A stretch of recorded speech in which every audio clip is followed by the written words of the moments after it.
Hey everyone, and welcome to today's webinar, Top 10 Google Ads Mistakes and How to Avoid Them. My name is Riley, and I will be your webinar host and presenter for today.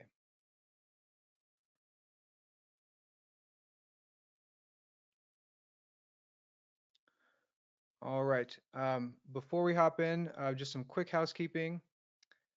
So there will be a Q&A section at the end of this webinar. So if you have any questions during the webinar, please just go ahead and put those in the chat. And I'm going to be checking the questions chat kind of as we go along. But definitely at the very end, I'll take a look at all your questions and we'll see if we can get those all answered today. And just to make sure you can access the chat, quick question, how many Main Street ROI trainings have you attended? So if you can go ahead and put that in the chat, and I will make sure everyone has access.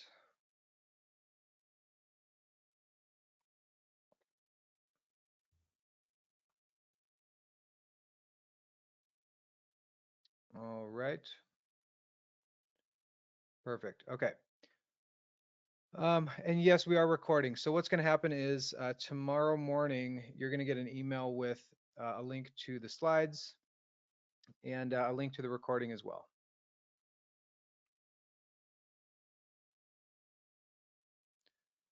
All right, so what we're going to cover today, the top 10 Google Ads mistakes, how to avoid these mistakes, 4 bonus mistakes. So I threw in an extra slide with some extra stuff, and then we'll move into the live Q&A.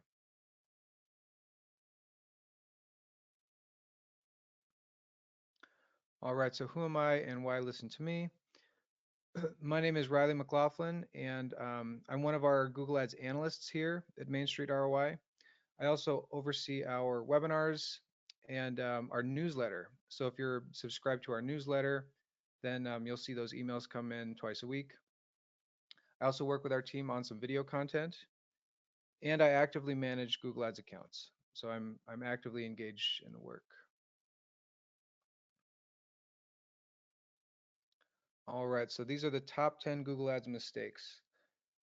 Really excited to share these today because whether you're actively managing Google Ads accounts, or maybe you've got an agency working on your account and you kind of want to, check some things to make sure they're not making any of these mistakes. Or maybe you're thinking about running Google Ads and you want to make sure you avoid, these things up front.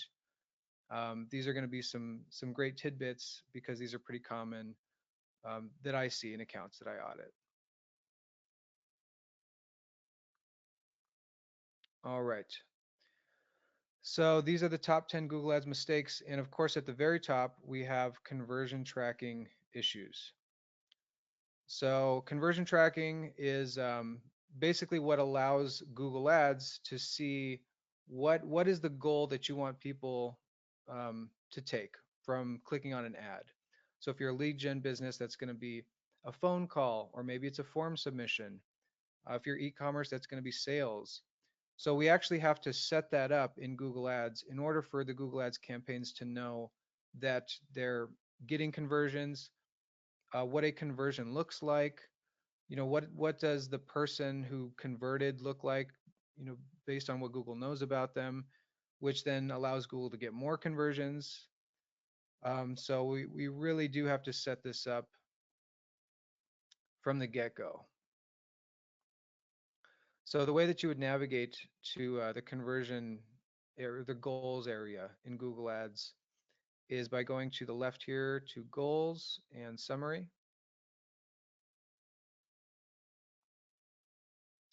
And I think Google Ads is being a little bit slow for me today, so just bear with me. So this is a demo account. So this is not actually a live Google Ads account. So we've got some kind of, some junk conversions in here. But basically what you would do is click on create conversion action, and you would then decide what type of goal is it that you want to set up. So if it's a form submission, then you would select this option. Phone call is going to be another common one. You'd select this here. And then you would go through those steps, and it's pretty straightforward. You would just kind of like follow the prompt. And when you complete that, you would have a new row here for whatever that conversion action was that you just set up. So in the case of, in this case, we've got a contact form goal. And so we've set it up in the Google Ads platform, but it's still not enough to track it, because what actually has to happen is we need to get this code for this conversion goal installed on our site. Now we can install it manually ourselves, in which case Google will give us the code snippet to install, or we can use a tool like Google Tag Manager, which is just going to make it, a lot more, just a lot easier to install. You've got the conversion ID and the conversion label, which are really the only two things you need to paste into this tag. Um, just to give you a quick demo of that. So this is what Tag Manager looks like. You go to tagmanager.google.com and set up an account. So if we were going to create a form submission tag in Google Tag Manager, which is what would allow us to track a form submission from Google Ads, then this is where we would paste those two items in, conversion ID and conversion label. And then we'd have to figure out how we want this to be triggered. So in the case of a form submission, a common way to do that is to track page views of the confirmation page after someone submits a form. So this is considering, someone submits a form. After they submit it successfully, they're then directed to some kind of a thank you page or confirmation page. And so the trigger would then be views of the confirmation page based on the assumption that they're not going to hit that page unless they successfully submitted the form. So that's just an example of how you might set up a form submission goal. We're not going to go any deeper on conversion tracking than this, just because it's a multifaceted process. There's a lot going on with successfully setting up conversion tracking. But just to give you kind of an overview, you do have to set up goals, and those goals do have code that has to be installed on the site. There's also a lot of great YouTube content for how to set up, very specific conversion goals. So if you did want to set this up yourself, then that's a great resource to look at.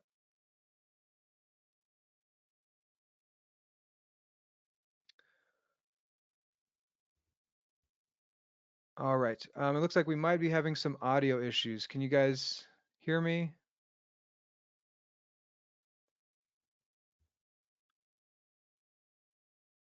Let's see.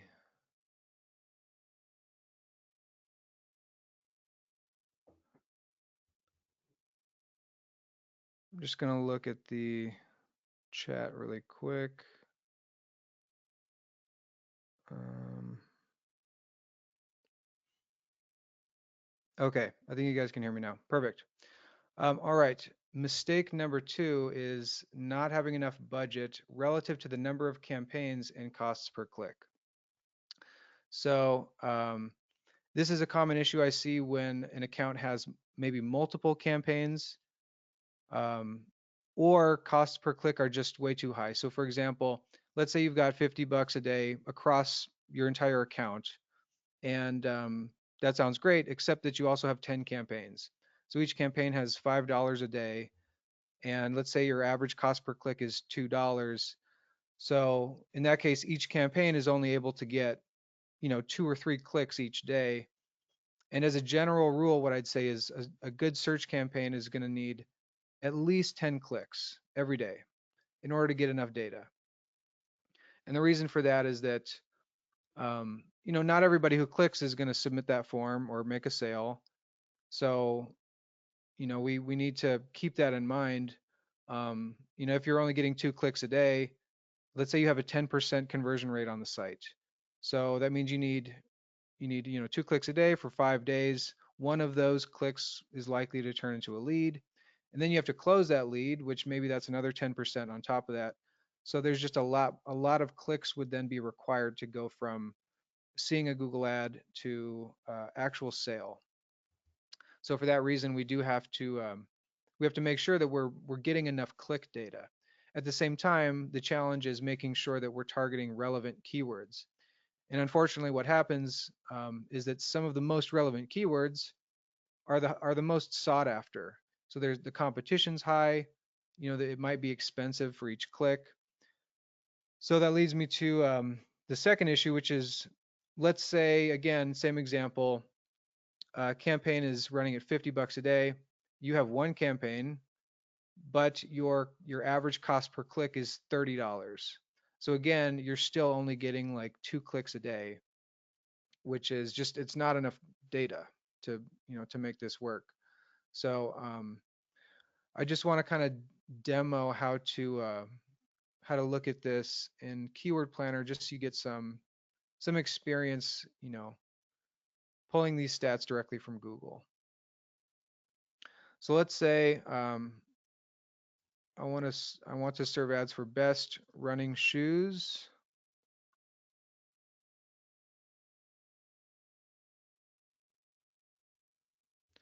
And so what's going to happen right now is Google's going to produce some keyword ideas based on what I've searched for in here. I also need to make sure that the location is set correctly. So let's say I only operate in Los Angeles County. Okay, so we've got some keyword ideas. Best running shoes, that's what I put in. And what Google's going to do is give me a low range bid. So that's what I can expect to pay per click on the lowest possible, range, and the high range click. So what I can expect to pay, the most I can expect to pay per click for this keyword. So, 39 cents on the low end, $3 on the high end. It's, pretty reasonable. Best running shoes for men, kind of, similar. Best running shoes for women. Um, Now, alternatively, in the same area, if I were to look at lawyer near me and see what those costs per click look like, as you can see, it's a lot more expensive. So lawyer near me in Los Angeles County, this keyword has about 1,600 average monthly searches. On the low end, I can expect to pay about $5 a click. On the high end, almost $40 a click. Now you're probably going to pay the average, somewhere in the average between these, especially if you're a new advertiser. But some of these can be wild. I mean, look at accident lawyer near me is $115 on the low end, almost $600 per click on the high end. So this is, if you, let's say you're an attorney that does both divorce and accident cases, and you have to choose which one you're going to advertise for, you're going to want to advertise for divorce lawyers near me because, I mean, the cost per click is far more reasonable. So we do have to keep in mind, which keywords are we targeting? What do those costs per click look like so that we can make sure that given our budget, we are able to get those 10 clicks a day, um, minimum. Okay, the next mistake is wrong location targeting settings. So if we hop back over to campaigns,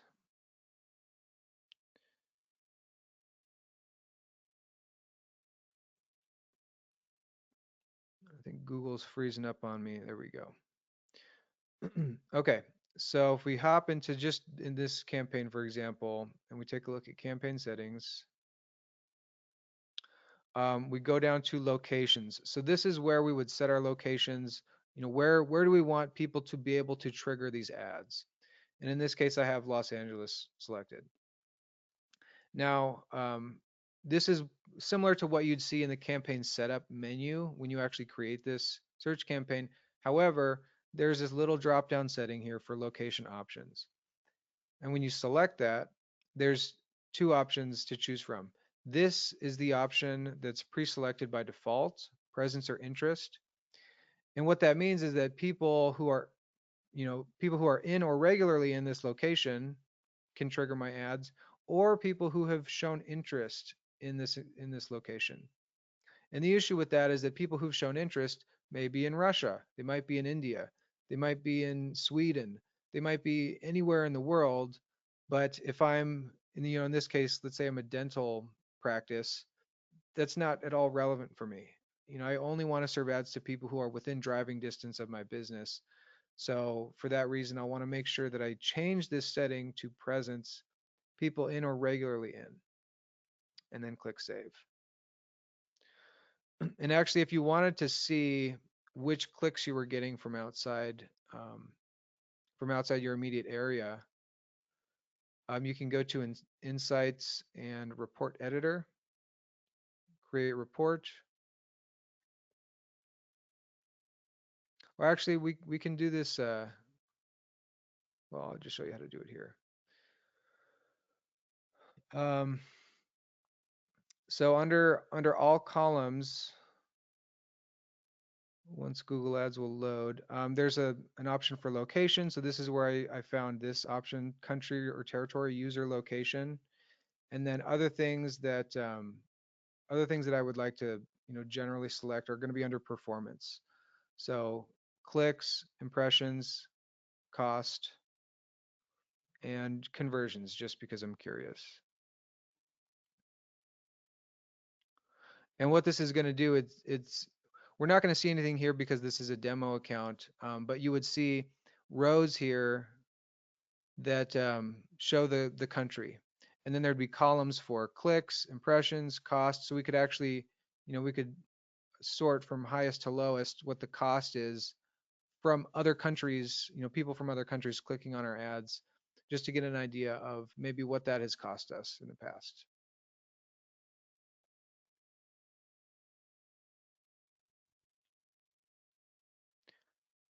All right, the next mistake is targeting the wrong keywords.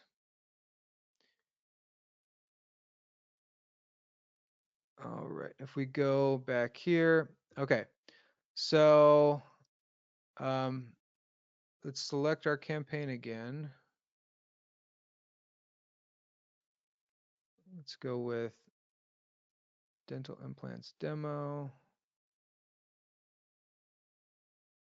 Oops. And we'll go down to keywords.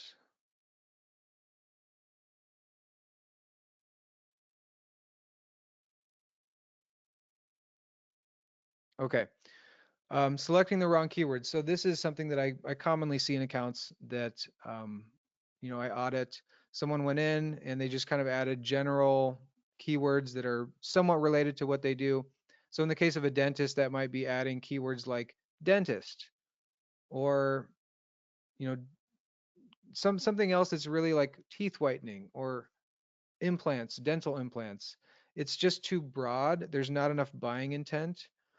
And so, we run into issues where, someone's seeing they're typing in something that's relevant for the keyword dentist. It might be dentist, m- dental implant pictures before and after, or something like that. It's not really relevant to what we want to serve ads for. And so we need to make sure that when we're selecting keywords, they are relevant and they do include ideally buying intent. So that would be something, instead of just dentist, that might be dentist near me or best dentist near me. Dental implants, Los Angeles. So we're including a location there. Stuff that just has more, it's more specific. So longer tail keywords, something that's, not too broad. At the same time, we don't want to be too specific, because if we have, a 10 word long keyword, then there's not going to be any search volume for that thing, and the ads aren't going to serve. So we want to kind of balance, relevancy, high intent, but also not make it, super long.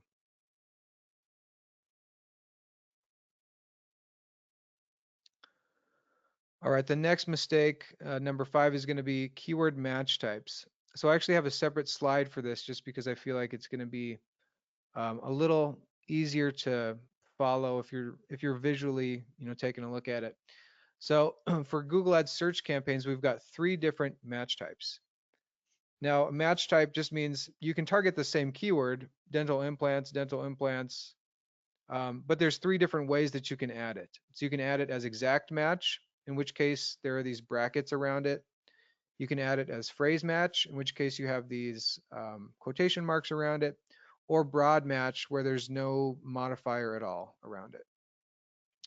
And these are real search terms that I pulled from these actual keywords. So search terms meaning what someone actually typed into Google when the ad was served. So in this case, somebody actually typed in dental implants. That was an exact match for obviously the dental implants keyword. But new teeth is also an exact match for dental implants. And in this case, Google considers a search term like this to be a close variant. So it's using different words, but the same idea is there and exactly that idea. So these would be two examples of exact match search terms showing up for this keyword. Phrase match has a little more opportunity for Google to kind of interpret what's relevant for that keyword. So in this case, the idea of dental implants needs to be somehow included in the phrase at any point in the phrase. So that can be dental implants for seniors, dentists nearby, full mouth dental implants, dentures and implants. So even though we're including now, that person typed for denture, typed a search term that included dentures, different service, Google still considers that a close variant. And even search terms that are in different languages, Google would consider still to be relevant for that keyword. And then lastly, we have broad match, which just gives, it kind of like takes all the guardrails off. Um, in this case, it's a long keyword, emergency dental extraction near me.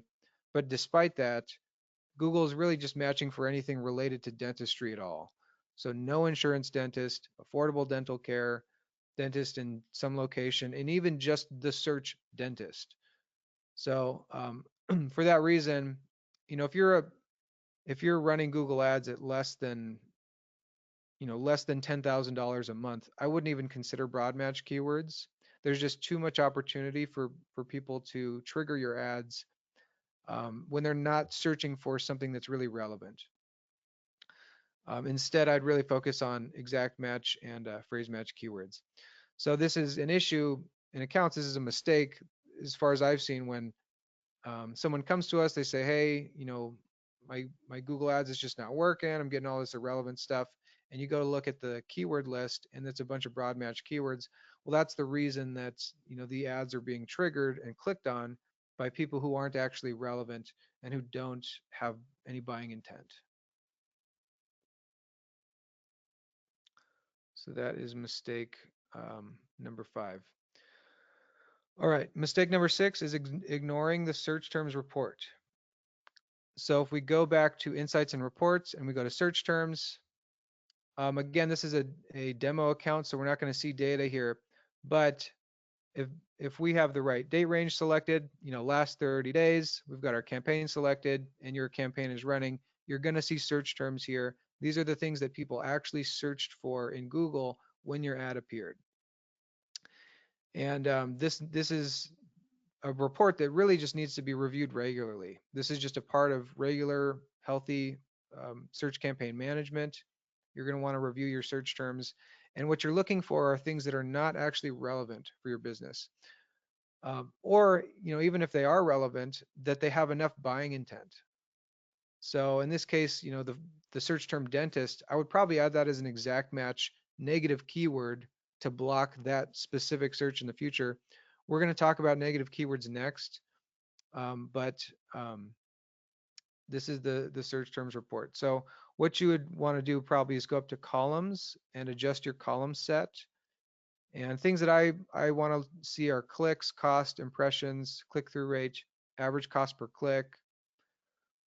I want to see conversions, conversion value, conversion rate. And I want to know which keyword was responsible for triggering that search term. And I'll usually drag that keyword column to the top here, which is going to orient it on the left. And I'll usually sort this by cost. So I want to look at the most expensive search terms first and see which among those are not relevant for my business, so I can block those search terms that are costing me the most money. So this is a way that you can really save some money with your Google Ads by just not showing on searches that are not relevant. You don't want to pay for those. Okay, missing negative keywords. So this is the action step from reviewing the search terms report. We want to add negative keywords. So with this list, you'll see a little checkbox next to each search term. You can select that, and you'll have an option up here to add those searches as negative keywords.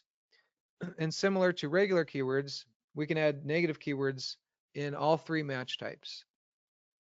So when it comes to things that are just generally not relevant, like free, cheap, um, you know, job opening, career opportunities, stuff like that, I usually will just add those as broad match negative keywords. If it's a little bit closer to your business, I would add it probably as an exact match negative keyword. But this is where you would navigate to that list. So once you add them from the search terms report area, you can actually see them here under negative keywords. You can add negative keywords at the campaign level or the ad group level, or you can do what I did here, which was I created a negative keyword list and I applied it to the campaign.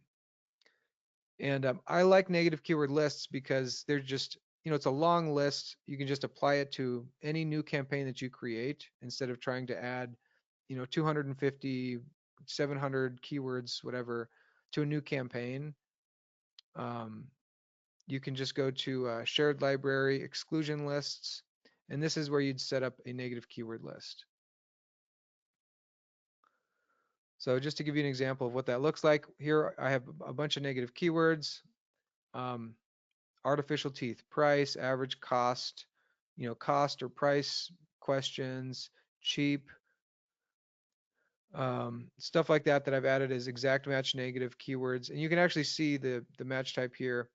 And then if you want to add this to a new campaign, you would just go down here to apply to campaigns, and you would just select whichever campaign you want to apply it to. And right away, all of your negative keywords are then applied to that new campaign. So I just find that adding them to lists make them a little bit easier to manage.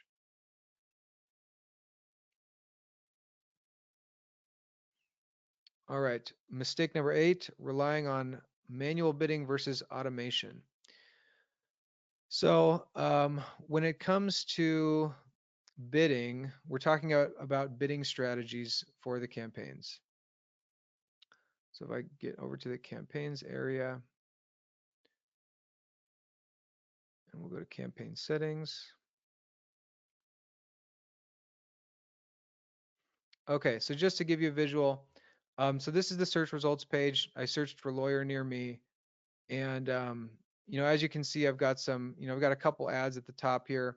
Now there's probably a lot of advertisers that are targeting this keyword. And so there's a lot of opportunity for people to serve ads here.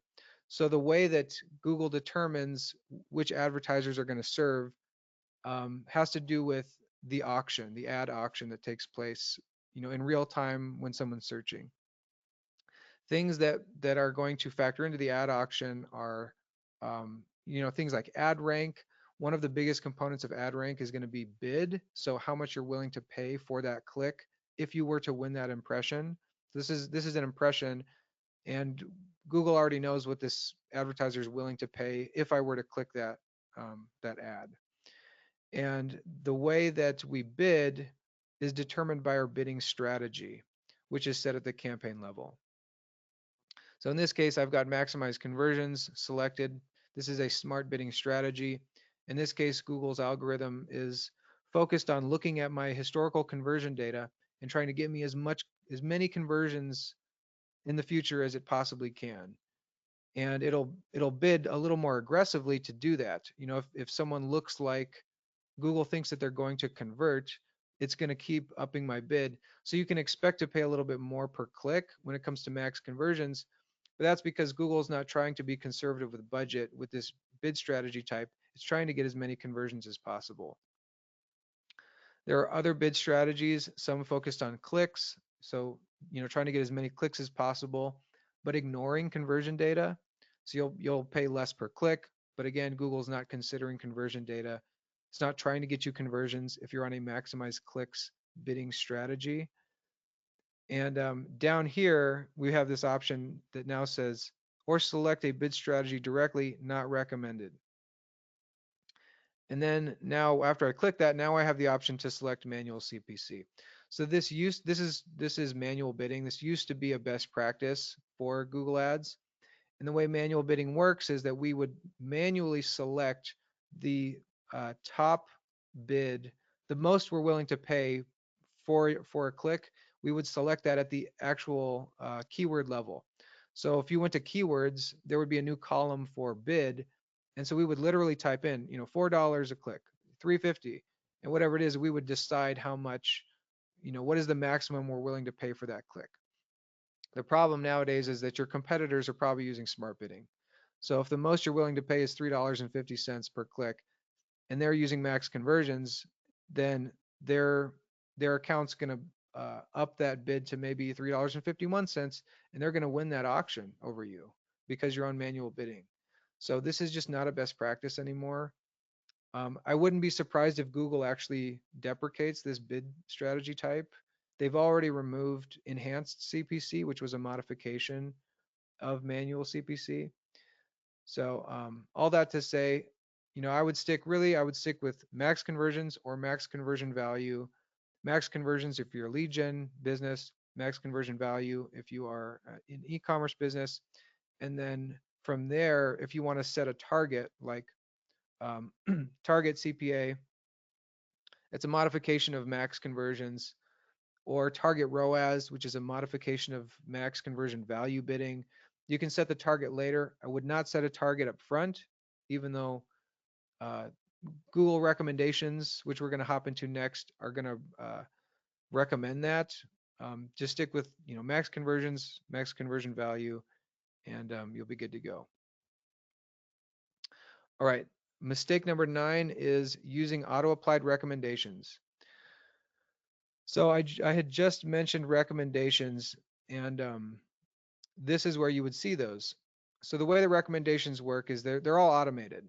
So based on your account and things that you've selected, Google's automated system is going to recommend certain things be done in your account, whether that's changing the bid strategy, adding a target, adding more keywords, improving your ads, changing your ad rotation settings, all of these different things that Google thinks are going to um, improve performance. There are also things that generally make Google more money. So, take that with a grain of salt. Um, but this is where you can manually see those. In this case, I've got the campaign selected. And if this was a live account, I would see those recommendations here. The issue is with auto-applied recommendations, which I actually have to go to all campaigns in order to view. And so when I select all campaigns and I go to auto-apply, this is where the auto-applied settings are. And what that means is that I'm basically giving Google the authority to just make edits to my account.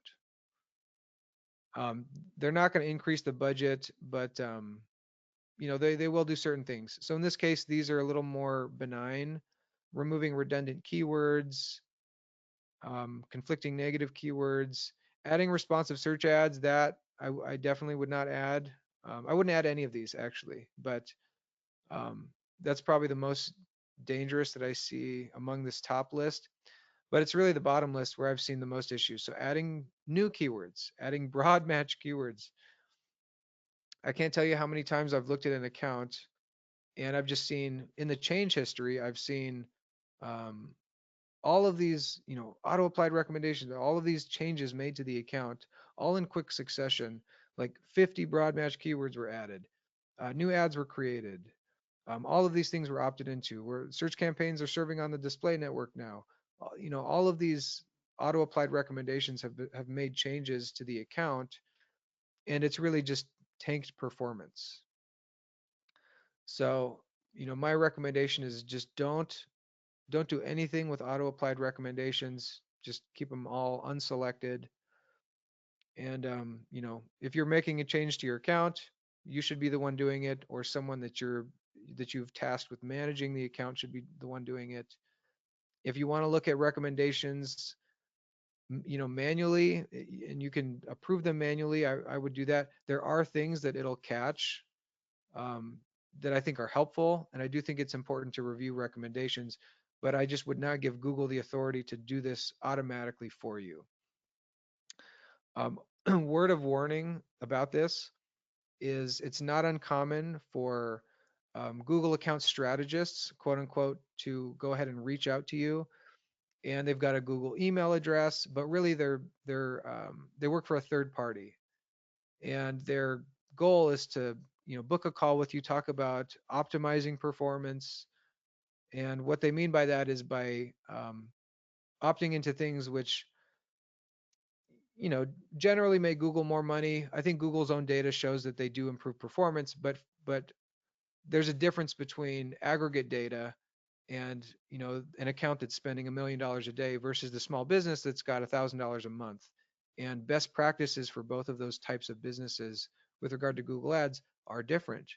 And so I think that some of the things that those Google account strategists will recommend are not the best recommendations for small businesses. And some common things that you'll hear from them are you need a performance max campaign, which I don't agree with. They'll say that you across the board, it's just a best practice. They'll say that you need um, uh, auto applied recommendations. So they'll want you to come in and check all of these. They'll say that you need broad match keywords because it's required supposedly in order to maximize your performance. So just be wary of if an account strategist reaches out, you might think, oh, well, they've got a Google email address. They must be legit. And I'm sure that they have, a lot of knowledge about Google Ads, but in my experience, a lot of the things that they'll recommend, like auto applied recommendations, are really only going to hurt your account, hurt your performance. So be very careful about that. Okay, and then lastly, we have missing keywords in the ad copy. Okay, so if we hop over to an ad, and I'm going to go back to our campaign here once Google Ads will respond to my click. Um, Here we go. Okay, so a little bit earlier I was talking about the ad auction and how Google determines whether or not an advertiser's ad gets seen. One of the components of that is going to be quality score, which is part of your ad rank. And part of your quality score is your ad relevance. So I know that that sounds like a lot of information. All that to say, if you're targeting a keyword, Google wants to know that keyword is in the ad.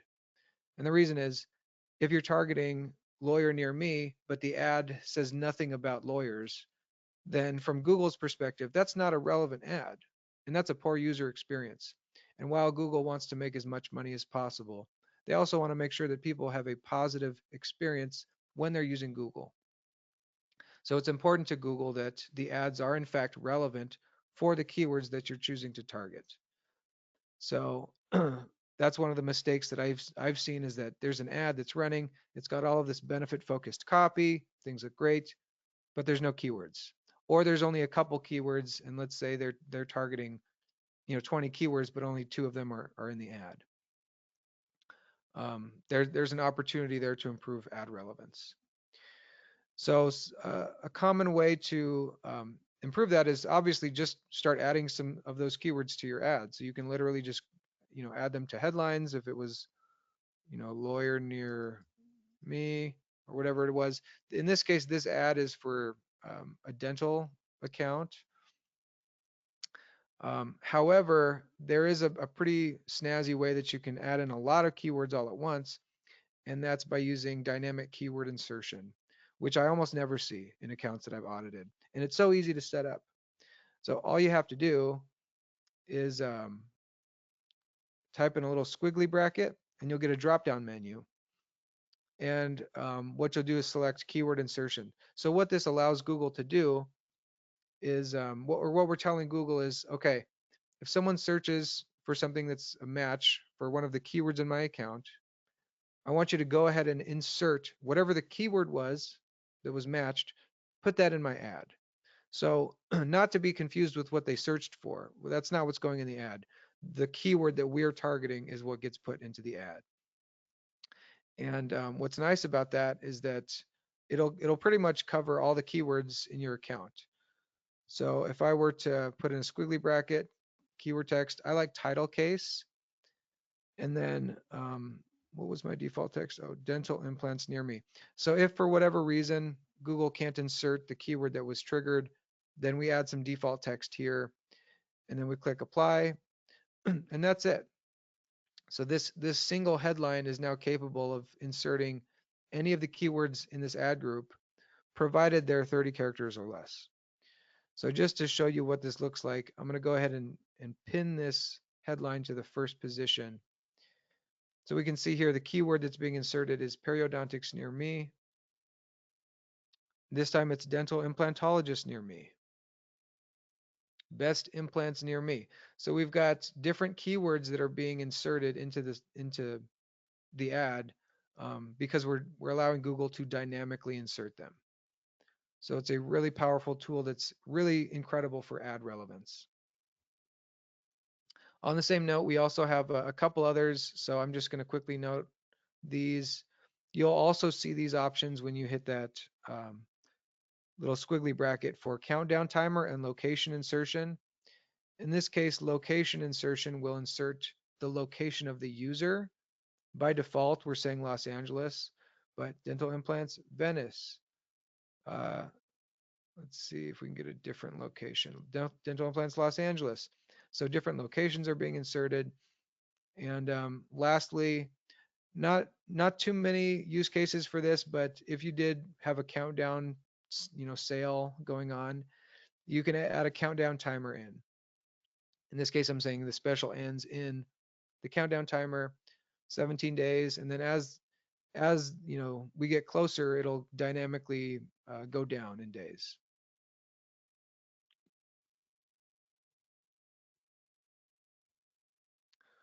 All right, and then I have our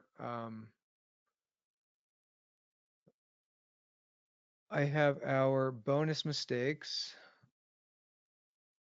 So let's see. Okay, targeting display network with the search campaign. So this is an option that's selected by default. Let's select our campaign again.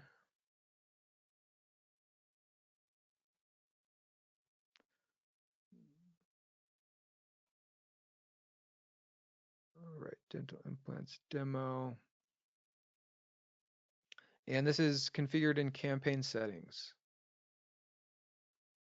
So by default, Google search ads are going to serve on google.com, but there's a couple different places that they can serve on top of that. The first one is Google's Search Partners Network, which are sites that have some type of search functionality and allows you to have more reach. But this is not something that I'd recommend selecting, at least not at first, if you are trying to scale a campaign that's already performing well and you don't want to add new keywords and you're looking for more search inventory, then maybe search partners is something you want to test. But display network is really something that I don't recommend in any case. And in this case, what Google's trying to do is literally spend unused search budget. So it just kind of sounds to me like an excuse to spend money. I've never seen good performance from display, um, search ads running on the display network. Google just kind of takes your search text and images in the account or from your website, and they'll just kind of put together a display ad for you. But if you want to run display ads, I'd recommend just have a display campaign. There's a separate campaign type for that, rather than serving literally image ads that Google's creating from your search ads. So I just would recommend keeping that unchecked. You'll have to actually uncheck this because they're checked by default when you go to set up a new search campaign. Having poor or generic ad messaging. So, it's just important that our ads stand out. That's why really, if you're going to launch some new search ads, I would take a look at what your competitors are saying and what messaging they're using. Is it compelling? Is there something that you can, maybe an offer that you can add that's more compelling? But don't just have like the kind of generic, we're the best, high quality, stuff like that. That's just it's not enticing people to click your ad. It's really important to have a high click-through rate, and Google does take note of that. So, go with something that's a little more specific. You can use ChatGPT. It's a great resource for kind of coming up with some new ideas if you have writer's block with that. But have something a little more exciting, more enticing. Missing ad extensions. So these are now called assets, but these are things that will literally extend the space on your ad on the search results page if Google chooses to use them. So for example, in this case, we've got an ad here that has site link extensions. So these are actual links to different pages of the site that Google thinks may be relevant for me. I'm sure this business also has site links in their account. They just didn't win that ad placement, and Google chose not to serve site links for them. But this is how site links might show up. Let's see if we can find another search ad. Site links can also look like this. They're shown horizontally. Um, we've got a business logo asset here. Oh, image asset. So this is another type of you know extension we can have. So I just recommend adding as many as you can. Site links, callouts, and structured snippets are going to be pretty standard. Call asset if you want to get phone calls directly from the search results page. So if I was on a mobile device, I might see like a call now button. That would be a call asset. Business name and business logo, I would recommend setting those up. You do have to complete advertiser verification in order to be eligible to create these, but still relevant. And then lastly, if you have any kind of a promotion that you're running, recommend adding a promotion asset as well. And lastly, the landing page not being congruent. So something that can happen is, new advertiser creates a search campaign. They've got a bunch of different keywords in the ad, or maybe it's just a dental implant ad, but the page that they're directing people to has a lot of different services on it. So we've got, dental implants being shown, cosmetic dentistry services being shown, veneers, stuff like that. It's just not all relevant for that one thing. So really important that if we're running search ads, if it's a dental implant ad, that dental implant ad only has dental implant keywords, and the page they're directed to only talks about dental implants. We don't want to make people navigate and do extra work and show them things that are not relevant to the thing that they clicked on. So really important that there's this congruence, and we're really making this as easy for people as possible. Okay, so before we hop into the live Q&A, we are doing free Google Ads assessments right now.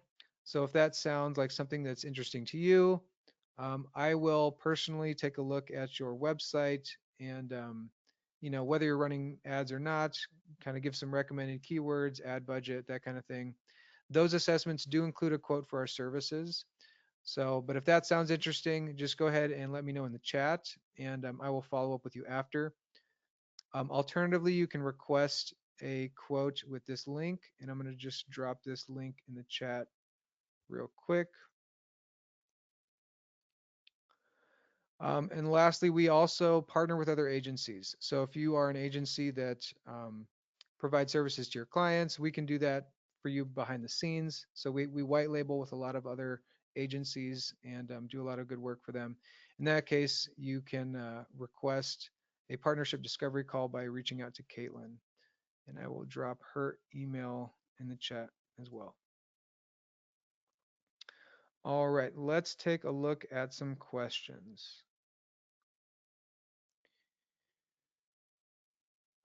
Let's see.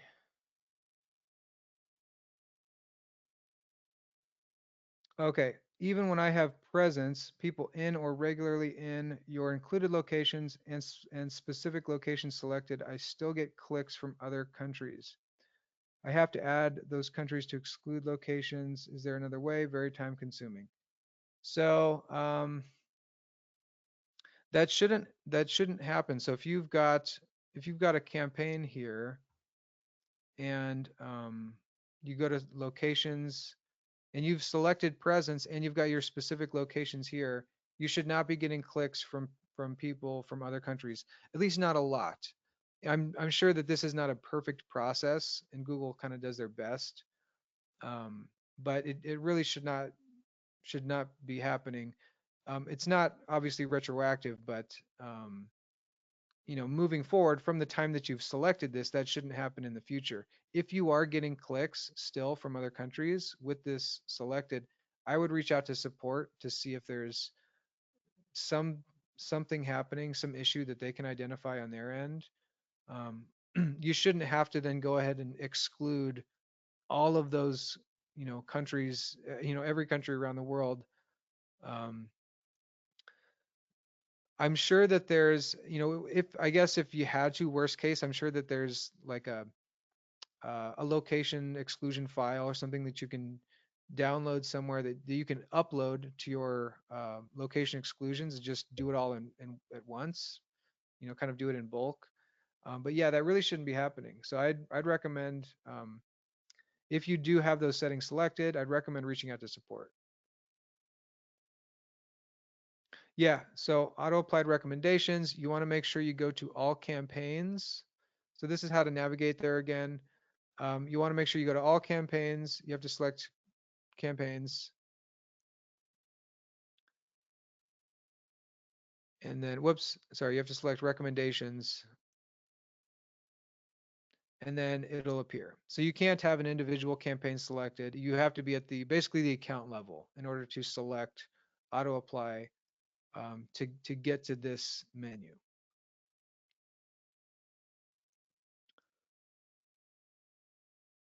All right. Another question from Alyssa. Would you still suggest maximize conversions over max clicks for an industry and location where there is not a high search volume and keywords are expensive? Um, I'd have to kind of see the account.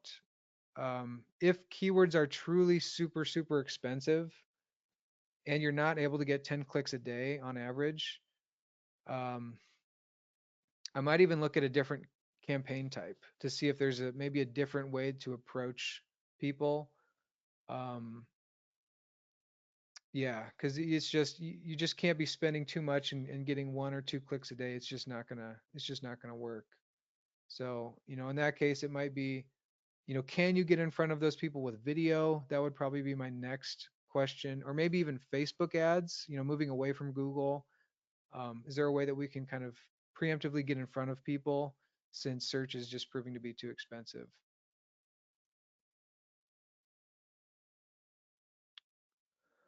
All right, we have another question. I inherited an account which is running really high. So whenever I do max conversions campaign, Google charging a lot due to the historical data. What do you suggest? Yeah, max conversions is definitely going to correlate with higher costs per click. I would see if there's any other keywords, and this is also for you, Alyssa. Maybe there are um, other keywords that are not as competitive but still relevant, and just see if maybe there's something there that's a little less competitive. Um, Running really high in max conversions. Yeah, I mean, it kind of is what it is. If the cost per click are too expensive, I mean, you could try, um Aoun, I don't know if I'm pronouncing your name correctly. You could try switching to max clicks for a little bit, just to kind of, see what results look like. I know in my experience, sometimes max clicks does produce more conversions, oddly enough, than max conversions, because even though it's getting conversions by mistake, I'm able to get more click data, and that's kind of all that was needed to make it work. Um, but yeah, it's tough if costs per click are just too expensive. Then if there's other keywords, or just seeing if there's other things that you can do to reduce the targeting. So can you expand the location targeting a little bit? Is that an option? Or when you set up your demographics or audiences, were you targeting certain audiences instead of observing them, or were you excluding other demographics that maybe you didn't have to? So just seeing if there are other ways that you can kind of reduce the targeting a little bit, and maybe that's going to help with lowering those costs per click.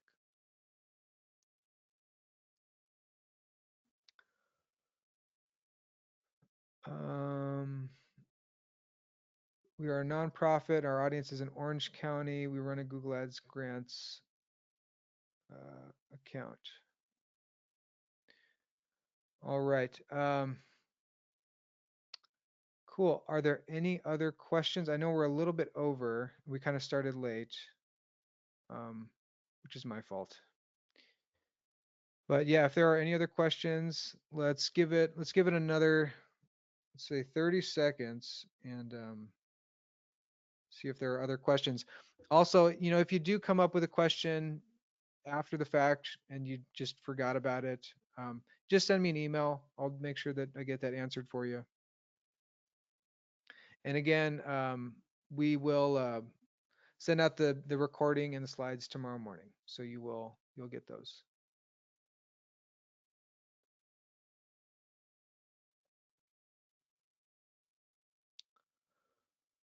All right. I'm not seeing any more questions, so I think we can go ahead and close. I want to thank you all for attending today's webinar. I hope this was really helpful. Again, if you have any questions, please reach out to me. And with that, I hope to see you on the next webinar. All right. Thanks, everyone. Bye-bye.